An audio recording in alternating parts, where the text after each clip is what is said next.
Hello and welcome to It's Never Too Late, the podcast where we explore the inspiring journeys of women who have embraced change, achieved remarkable things, and followed their dreams in midlife and beyond. I'm Claire Roberts-Molloy, midlife mindset coach, and in each episode I'll be speaking with women who prove that age is just a number and it's never too late to chase your goals. Today I'm joined by Charlotte Dover. Charlotte is a coach, mentor and advocate for late realised ADHD women and founder of the Maybe ADHD community, which supports women from realisation through diagnosis and beyond.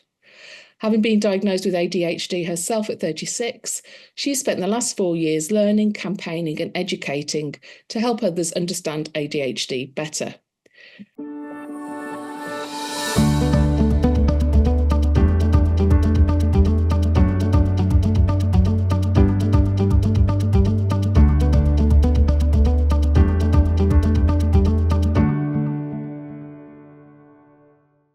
So welcome, Charlotte. Thanks. Hi. Hi. So obviously I've just given a really brief synopsis about you, but I'm sure there's a lot more to what you're doing currently. So do you want to introduce yourself to the listeners and go a bit more in depth on what you're currently working on? Yeah, definitely. Thank you very much. So, of course, being ADHD, whether listeners know a lot about this or not, for me, life is full of many, many things going on at once. So when you asked me to share a bio, I was like, well, what do I include in here? Because really, I am now a multi-passionate entrepreneur and business owner and have fingers in loads of pies, and have realised in my late 30s that that's exactly the right thing for me. So I basically just shout about ADHD lots. I love having conversations about it. And if I can make a difference for one woman to feel that they're not broken, stupid, lazy, alone, that's the aim, really. I just currently do it through coaching and mentoring and various other things. So that's a bit about my mission in life. Fantastic. So before we come on to all those pies that you've got your fingers on, because you're very much like me, that's how I describe myself, a multi-passionate entrepreneur. So I'm interested in all those things you're doing and what's driving all of that. But let's address sort of the elephant in the room. You're not yet over 40, are you, Charlotte? I'm not, no. You're not. And when you said you were looking for people who were 40 plus, I went, I'm really sad that I'm not 40 yet because this sounds brilliant. Which, I mean, you may well want to share a bit more about there. Yeah, so yeah, I mean, the podcast is predominantly, focused on women who are over 40, but I wanted to bring in as well an aspect of women who are on the cusp of turning 40 to understand their experience of that sort of watershed age that society hangs so much on. We hear, don't we, midlife crisis, life begins at 40 or whatever, all of these phrases that we've heard growing up. So I did want to bring in, and you're not the only woman under the age of 40 who will be appearing as a guest on Never Too Late. But yeah, because I think it just gives us a new perspective. So we've got women who are just on the cusp of turning 40 all the way through to women who are in their 60s and beyond. So yeah, so before we come on to all of those other things that you're currently doing, how are you approaching your 40th birthday? Well, actually with total joy. I turned 40 in mid-November. And honestly, I'm looking at this as the decade where I actually know who I am. I'm doing work that doesn't make me miserable, because I had 15 years of work that made me miserable. And, having been diagnosed at 36 with ADHD, post that was a bit of a car crash for a while. It took me a while to process my diagnosis and come to terms with it. And get to where I am now, where I actually feel I'm really starting to thrive and play with my business, rather than it feeling like, oh, having a business is really hard. I mean, sure, there are hard aspects to it, but it's kind of playtime now.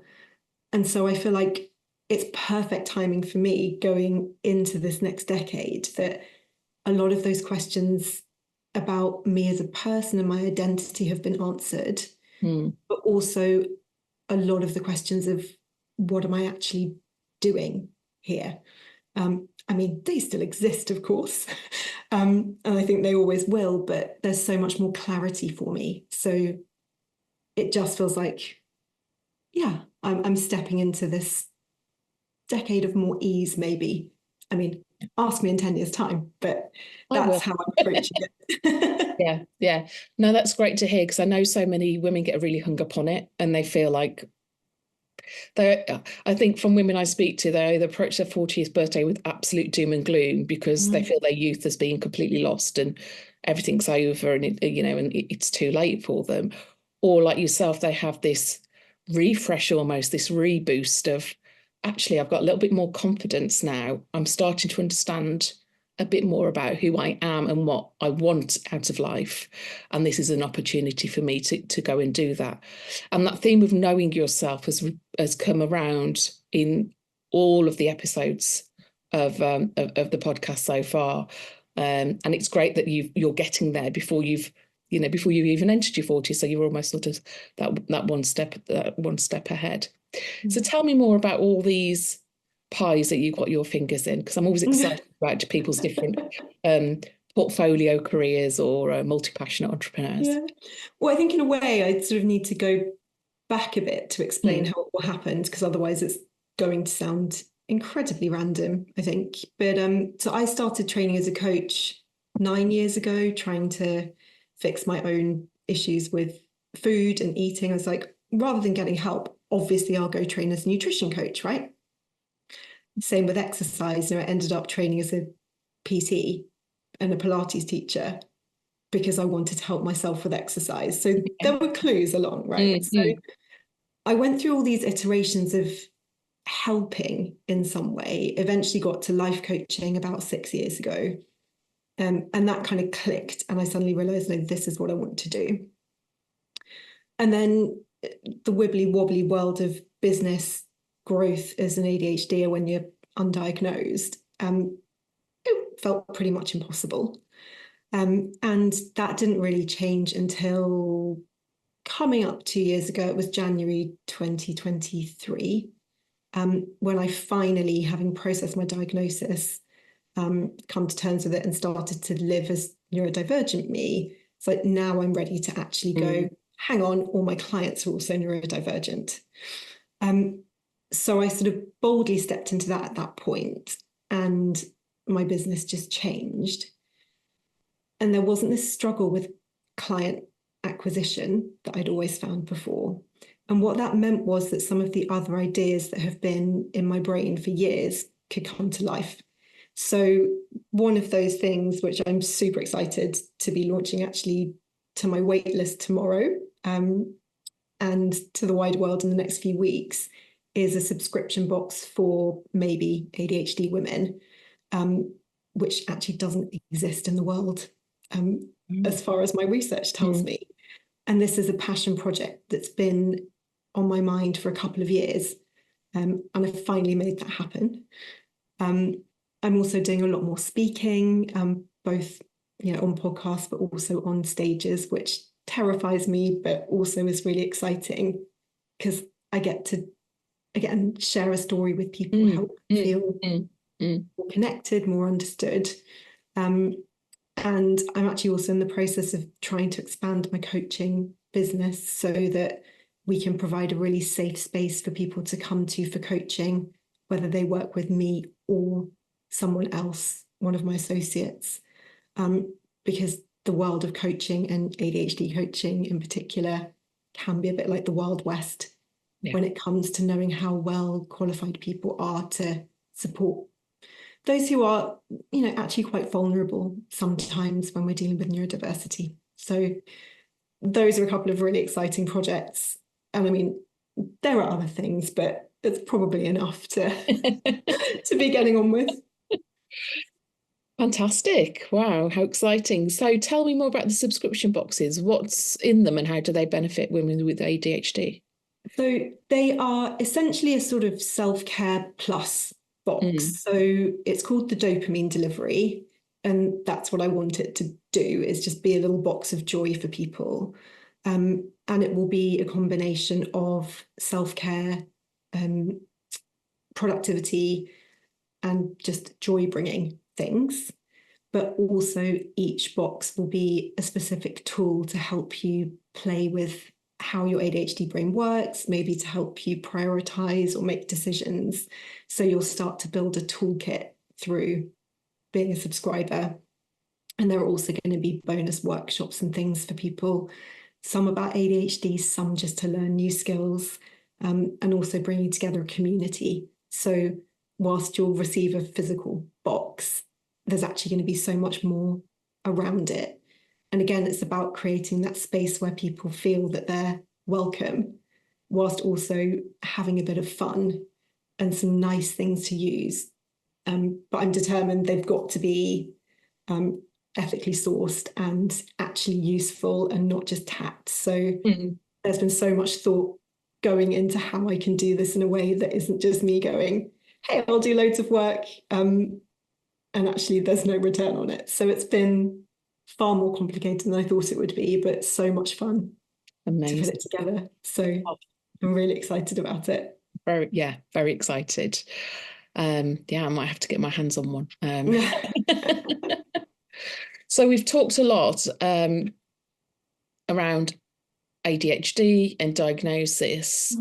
And first of all, I think it might be really useful if you give a really quick overview of what ADHD is for those listeners who aren't fully aware. I think it's a word people hear, isn't it? It's a phrase people hear, a terminology, but people don't always fully understand what that is. And then how, it's sort of a three-part question, so apologies, Charlotte, for throwing this at you. Okay, you may have to remind me partway through. I will probably, it's probably the wrong approach to take. So I'll tell you all three parts and then we'll break it down. So an overview of what ADHD is, how that presents in women in particular. And then I'm really curious to hear your thoughts on women, more and more women in midlife who are getting diagnosed, and why you think it's taken this long for that to happen. Sure. So yeah. Like, am I going to remember stats that are in my brain somewhere? I'll do my best. If well, not, it doesn't matter, but you know, just to give an overview, really. So first of all, what's ADHD and how does it present in women? Okay. So I will go to total basics to what it stands for, which is attention deficit hyperactivity disorder, which is a really stupid name for it, in my opinion. But what it is a neurodevelopmental condition that affects how our brains process neurotransmitters, so all the chemicals that go on in our brain. And in ADHD, that affects how we do what we call executive function tasks, which is essentially how everything happens in our lives. So it's prioritization, problem solving, decision making, as well as things like emotional regulation, self-awareness. And it affects every single area of people's lives to some degree or other. And I mean, I can go into more depth there, but it could end up being a 2-hour session, so I won't. But ultimately, it can make life feel really, really challenging. And really common things are a sort of lack of motivation, and not feeling like you're able and capable of doing anything, which can be really soul destroying and make people think, what's wrong with me? Yeah. Now, people who are listening who have heard of ADHD but might not know a lot about it probably go, oh, but I thought it was about naughty little boys jumping around classrooms and throwing things and being disruptive. And that's because that's how it first started. And, you know, it was diagnosed in children first. And I think the second part of your question was women. Now, this is very generalistic because there are men with ADHD who present in this way as well, and women with ADHD who present on the more hyperactive side. But it tends to be that women are more on the inattentive side of ADHD, which means the forgetfulness, maybe seeming like they're a bit of a daydreamer or checked out of what's going on and just not very interested, kind of in their own little world. Whereas the hyperactive side, of course, is what we might think of when we think about ADHD, much more outgoing. But girls learn from a very early age that actually societally, it's important to not be disruptive and to sit down and not make a fuss and be well behaved. Whereas boys are often more encouraged to be a bit boisterous, rough and tumble, get out there, be a lad. So I think there's a duality here of the societal moulding from an early age, which causes a lot more women to develop what we call masking, to try and hide how we really feel. So women typically who have ADHD might look on the surface as though they're incredibly successful. And it's not to say that they're not incredibly successful, but they might look like they've got it all sorted. Whereas internally, they're literally just hanging on by their fingernails, and stepping through the door into their safe space and perhaps having a meltdown. But the world isn't seeing that. So it's much less easy to spot in people who have been taught to mask throughout their whole lives. Yeah. Hopefully that made sense in a succinct enough way. No, that's brilliant. No, thank you. And I was just processing all of that, and it was making me really think. And I think we've seen, haven't we, over the years, a lot of neurodevelopmental conditions in women are being recognised much, much later on because of that masking and because of those societal sort of norms that we've perhaps tried to place ourselves in as we've been growing up. So I don't want to use the word revolution, but there just seemed to be this explosion almost of women now going, oh, hang on a minute, that sounds a little bit like me, and getting these late diagnoses. Why do you think that is? Is it because of some of the things you've just spoken about, or do you think there's more to it? I think there are loads and loads of reasons for it, but one is that people are now talking about it more. And so there are all these women like me who spent 36 plus years of their lives thinking that they were broken, stupid, rubbish, couldn't do stuff right, whilst giving an outward sort of view of success, who, and now I've lost my train of thought, which is brilliant. Classic ADHD for anyone who's listening. This is what happens. But essentially, we're now talking about it, and people are going, okay, this person is sharing their story. Maybe it's okay for me to ask questions. Maybe it's okay for me to explore this a little bit. And part of it as well is that, and again, this is where the stats come in, and I have said this hundreds of times, and yet I can never remember what the exact stats are, but it's really not been very long, especially in the UK. Like, it's been a matter of years rather than decades that ADHD has been a recognised condition in adults. Right. So it isn't really how come so many people are being diagnosed now. It's more, how come we went this long without being able to diagnose these people? But in women in particular, I think also, we could talk about societal problems over and over again, but in a nutshell, we are more open. We're learning to be less kind of stiff upper lip, British, don't talk about stuff now, I think, in society. And that, I think, opens the door a bit for people to not feel quite so scared about expressing things. Yeah. So maybe it's a bit safer for women to do what they want to rather than what they've been told they should do for decades. There's a lot of conditioning we need to undo still. Yeah, there is. And you mentioned obviously the hormonal side for women. We enter perimenopause from any point in our 30s, and hormonal changes start to happen. And estrogen withdrawal is a real killer for ADHD symptoms. ADHD-like symptoms. So non-ADHD women may experience ADHD-like symptoms as they go through menopause.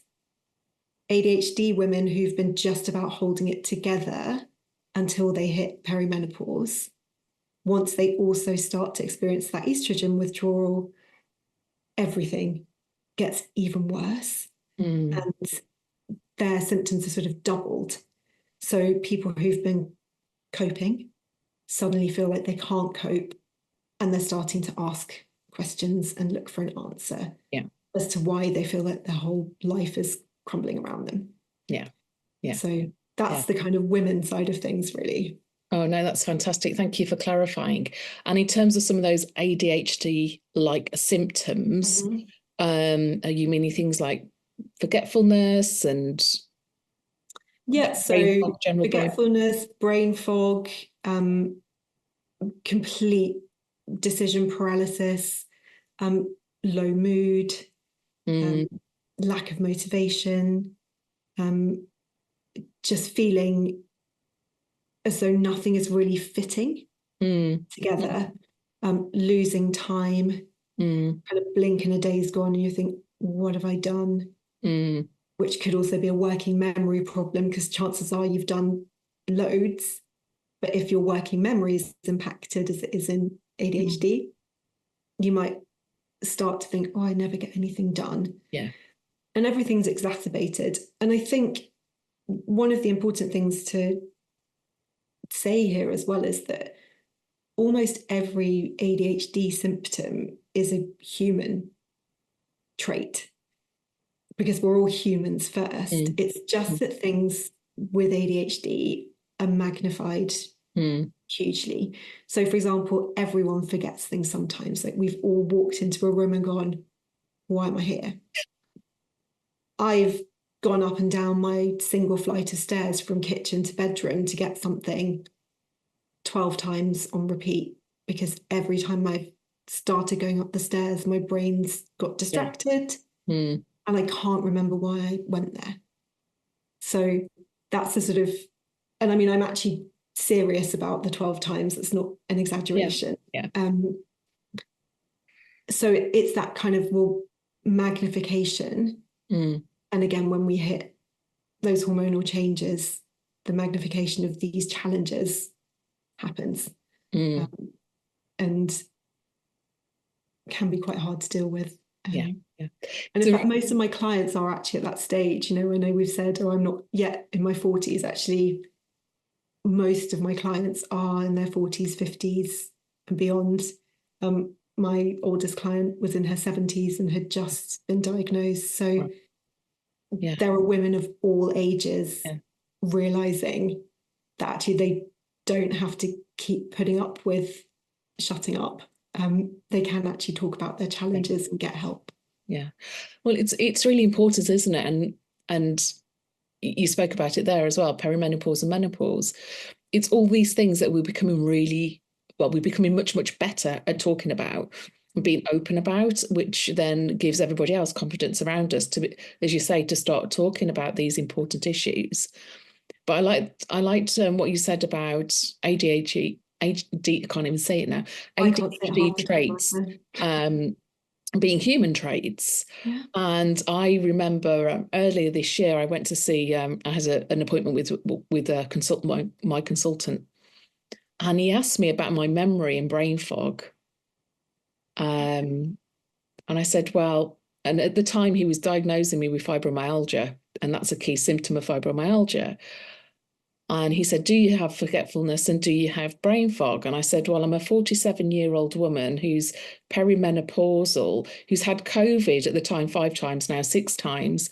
And I think I'm an undiagnosed ADHD. So of course I have forgetfulness and of course I have brain fog. Take your pick. And so I think sometimes a lot of those symptoms or traits they could be assigned to so many other things, and they become exacerbated when you start layering them on top of each other. So, yeah.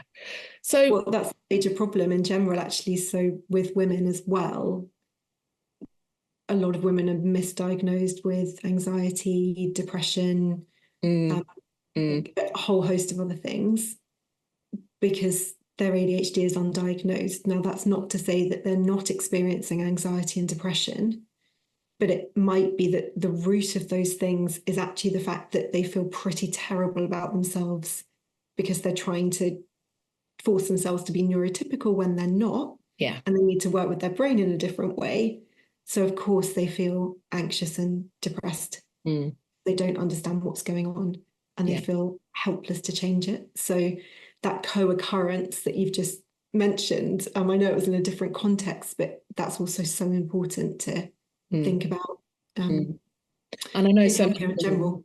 Yeah, and so many women I know have been to see their GP for a whole range of symptoms, and the first port of call is antidepressants, rather than thinking, well, maybe there's something else that we need to be looking at or considering, or other support that we need to put in. So yeah, that's a whole other huge discussion. Don't get me started on that. It's a whole other thing that got you started. So what has changed for you since your diagnosis? Everything. I may or may not get emotional here.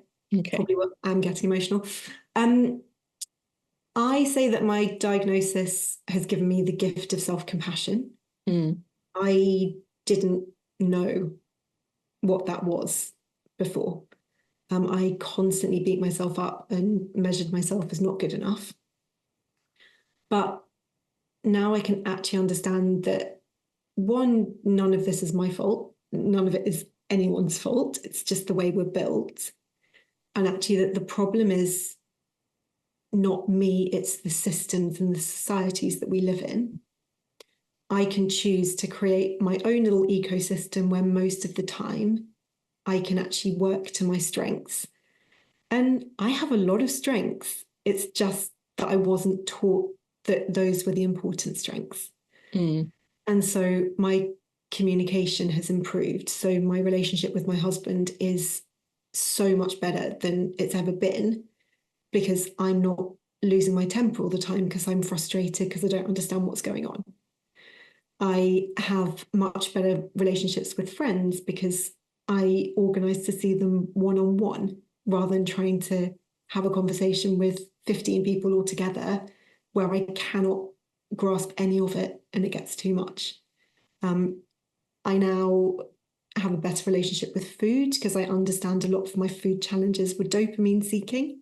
So it's still a struggle because my brain is constantly looking for dopamine, but my eating is much, much better than it used to be.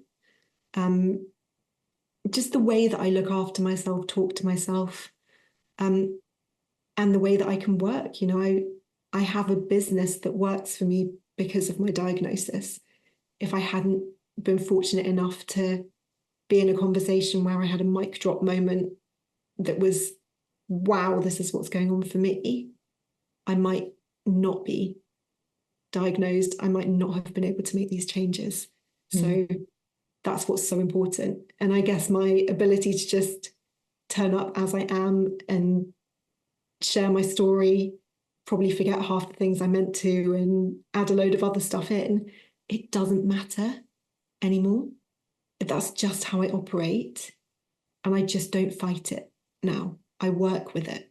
And so life is now a pretty happy place. And I don't think it was until the last year or so that I actually really understood what this happiness thing was.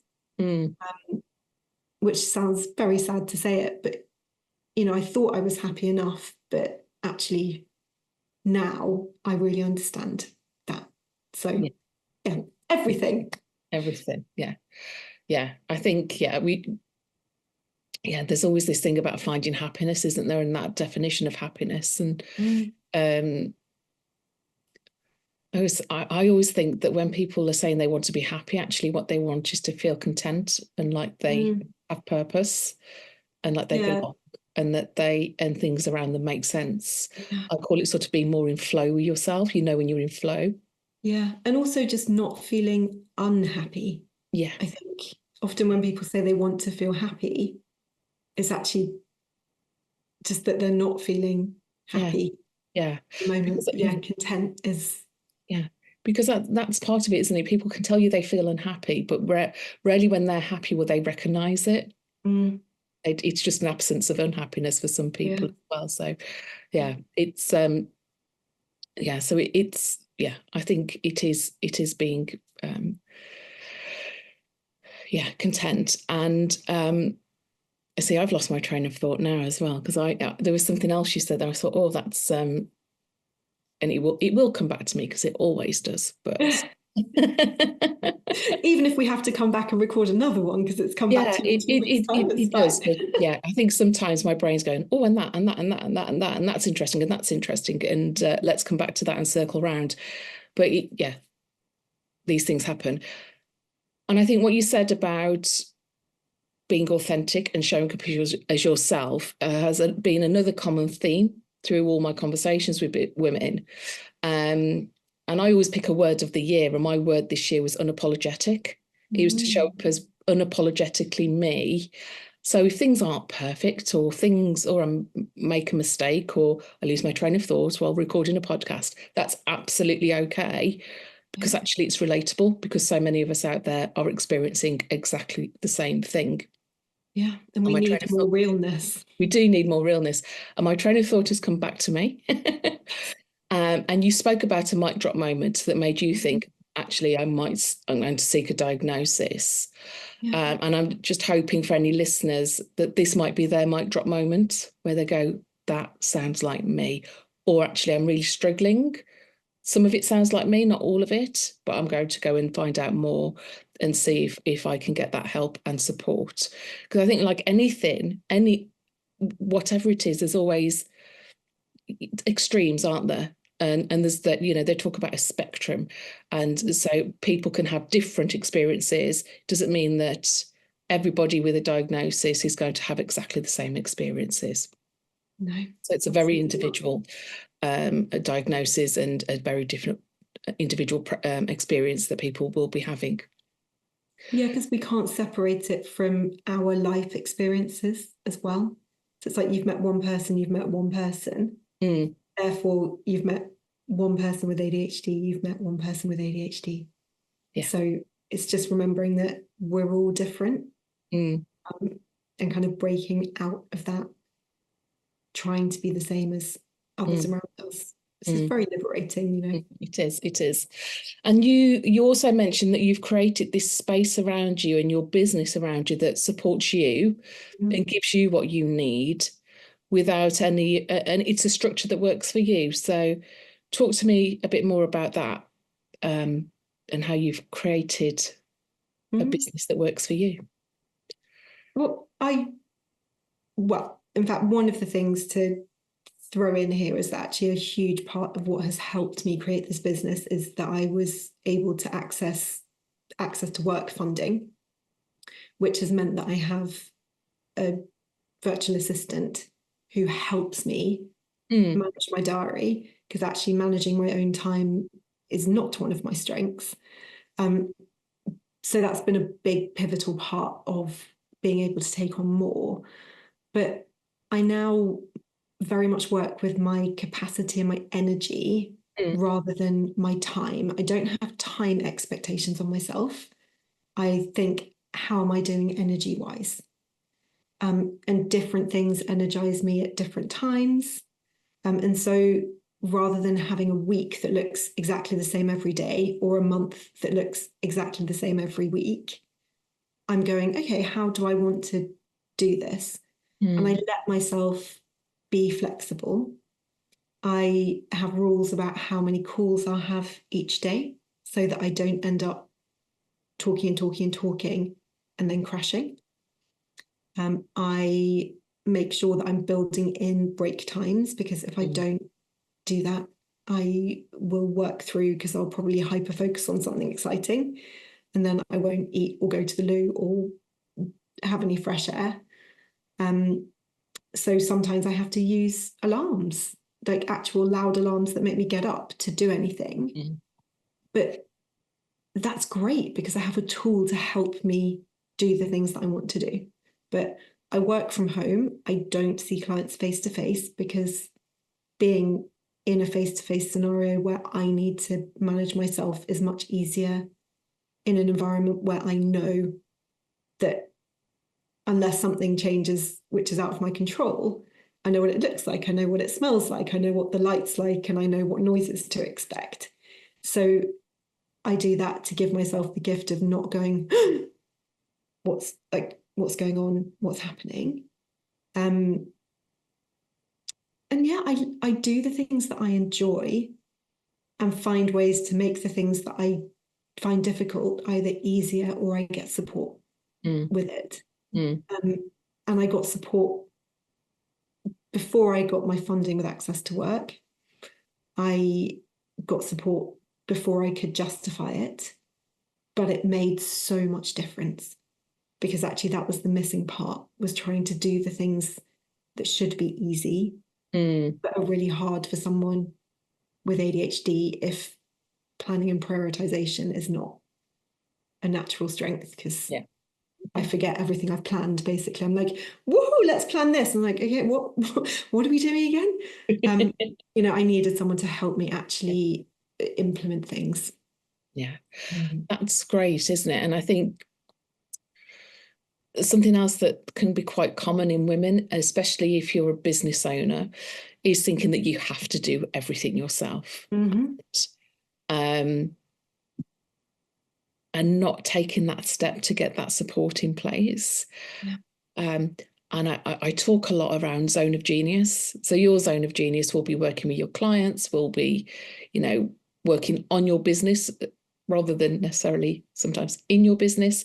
And the things that aren't in your zone of genius, who can do that for you? Because that task will be someone else's zone of genius. So why not give it to them? So I think that's really important. But I absolutely loved what you said about working with your energy, not with your time. And it made me smile because I hadn't thought about it too much, but I did throughout today, because I've been recording a lot of podcasts, and I, a bit like you, can get my social battery can get filled up quite quickly. I'm quite an outgoing, can be extrovert person, but my social battery can get filled up quite quickly. And so I have on my phone set all these little alarms to go off for breaks throughout the day. So that did make me smile. I thought, oh, I've done that without really understanding why I was doing it. But yeah, so that's a perfect example as well. You can love chatting to people and be quite outgoing and love conversations, but if you're neurodivergent, especially, I mean, I imagine it's true for other people too, but even if you're loving something and you really enjoy it, you can still exhaust yourself through it. And so there's this sort of understanding that actually, even if we're really into something, it isn't always energizing us. Even if it's kind of geeing us up in the moment, it can also be depleting at the same time if we do too much of it. And so finding these balances of, okay, well, I really want to do that thing because it's exciting, but appreciating that it's going to take a lot of energy. I think learning that energy balance has been really, really important for me. Yeah, absolutely. And something I will do after, quite a full-on day like I've got today, is in the back of my mind, I know that at a certain time today, I can go and have quiet time and can step aside from something. So I've already got that I've already got that. So that's, it's sort of like a little aim in my mind, so to speak, well, when I get to this point, I can just go and be quiet and I can just read my book. And that's sort of something else that I do, is block out those times. So I know that although the rest of the day might be quite full on, I've got that to sort of reset and look forward to. And it's that sort of attitude to, I mean, ADHD are sprinters, not marathon runners.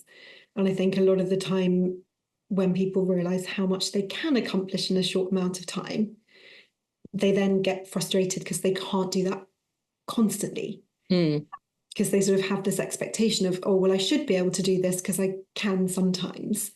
But actually it is about that flow and going, okay, well, this is a sprint and then I need a recovery period. And it could be that it's a day that's a sprint and then there's a bit of recovery. Or it could be that it's a whole week that's a sprint and then you've got maybe a few days off. Or it could be that you have a crazy month, but actually, as long as you have put some space into the following month to recharge and balance, it's okay. And it's understanding your own edges with that and building in, these pockets of quiet time and recharge, which can help us not drive ourselves into burnout. Which so many women do, neurodivergent or not. Well, I've certainly done that in the past. I know it's really impacted my health. So I have a rule where I don't really work Friday afternoons. I think that should be a law that we don't, because we just need that time.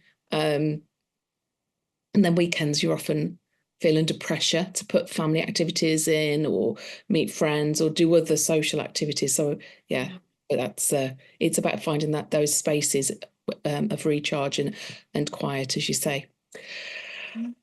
Right, so I've got so many more questions, but I just know that we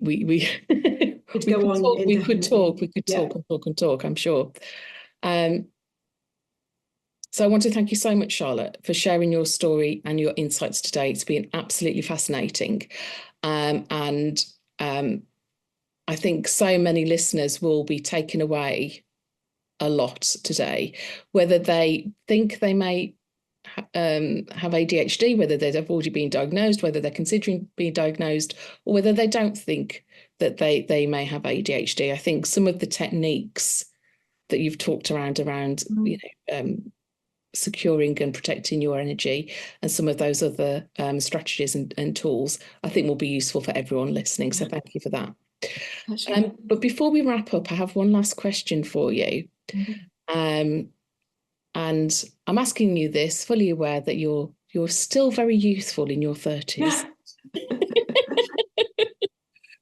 But it's a question I pose to everybody who comes onto the Never Too Late podcast, and that is, what's the one piece of advice you would give to anyone out there who feels it's too late to chase their dreams? Oh, on the spot stuff, brain freeze. So I think, and this is sort of answering it backwards, I guess, but I have to remind myself a lot of the time that I still have time. I see people who are perhaps 15 years older than me doing what I'm doing and going, well, why aren't I there yet? And then remembering, because I started this later. And I think, life is too long to be stuck doing things we don't love. So it's never too late to go, actually, I want to feel good in my life. So there's always going to be a reason to do it. So I guess my advice would be, look at one thing that would make you that little bit happier in yourself and start there and see what happens. Wonderful. Thank you once again, Charlotte, for your time. And to our listeners, I hope today's conversation has reminded you that no matter where you are in life, it's never too late to follow your passion and achieve your goals. So until next time, keep believing in yourself and in your dreams. And goodbye.